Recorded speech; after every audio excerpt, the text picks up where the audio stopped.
In this video, I'm going to show you how to use coupons on ACBuy. Now, the first thing you want to do, you can click on the link down below in the description as well as in the pinned comment, and then you will go to the official ACBuy website where you can create your account. But of course, if you have your account already, you can go ahead and just sign in.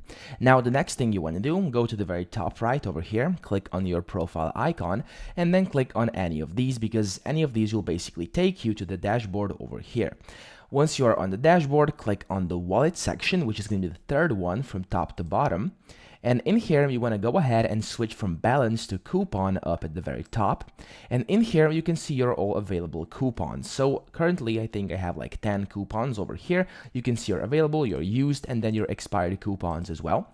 And then to actually use a coupon, you can go ahead and just put in your code. So I'm assuming you have a coupon code if you're watching this video. Just type that coupon code in here, press confirm, and then your coupon will be added over here. And then you can just go ahead and use it with your next purchase. So that's pretty much it. I hope this video helped you out. If it did, please subscribe to the channel and help me out as well.